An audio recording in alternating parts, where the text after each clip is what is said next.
gorgeous? Sabrina here. The idea for today's video was actually an accident. At the time, it was not funny. It was not an idea. It was more of a way to piss me off. And I was very upset. But then once I got over being upset, I said to myself, this would make for a really good idea for a video. So my blunder is here to benefit you.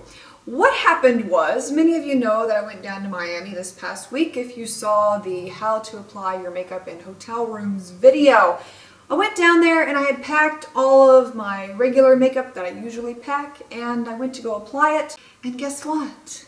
I did not pack my eyeshadow palette. I had no eyeshadow whatsoever. So I had to improvise, and many of you had complimented my makeup in that video. If you didn't catch it, here's a little sneak peek of what that looked like here for you.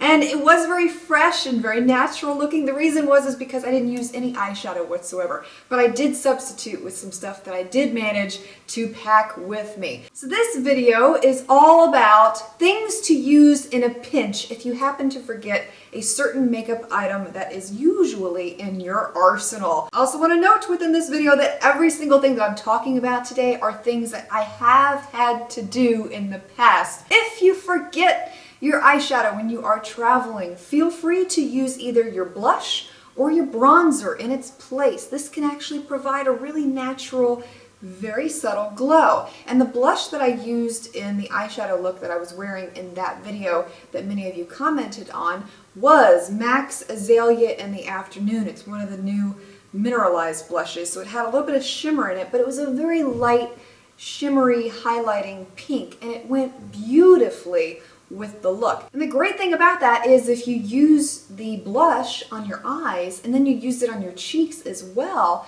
this can really illuminate your face. And the second thing, if you forget your mascara, I have done this before. It happened to me a long time ago, way before I was ever on YouTube, and I had to get a little creative with what I had with me.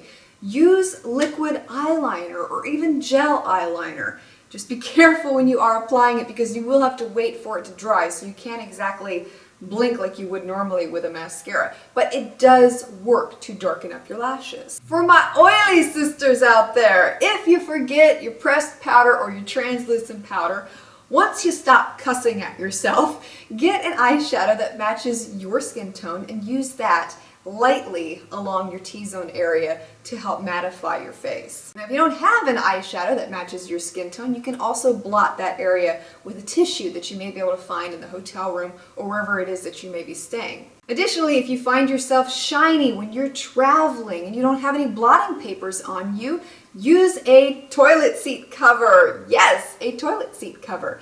It's free, and it works just as well as blotting papers because it's the same exact material of your blotting papers. So you just tear that little guy up into pieces, blot your face, save some of the pieces for later. I'm taking toilet seat covers out of bathrooms all the time. People think I'm weird, but you know what?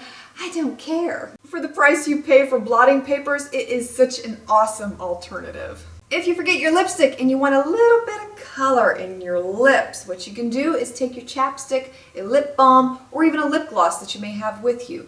Put a little bit on the back of your hand and mix in either your eyeshadow or your blush with it, and then apply it onto your lips. And finally, if you forget your eyeshadow primer, because this has happened to me a few times, use your concealer or your foundation on your eyes, and then if you want to mattify it a little bit more before you apply your eyeshadow, apply your pressed powder or translucent powder over the top, and this will help to keep your eyeshadow crease free and help it to last a lot longer than if you had applied nothing at all. I hope that you found these tips helpful today, and let me know what some of your travel makeup mishaps have been. Have you ever forgotten anything and had to substitute with something else?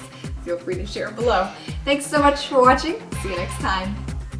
Are you looking for more combinations with Naked 3?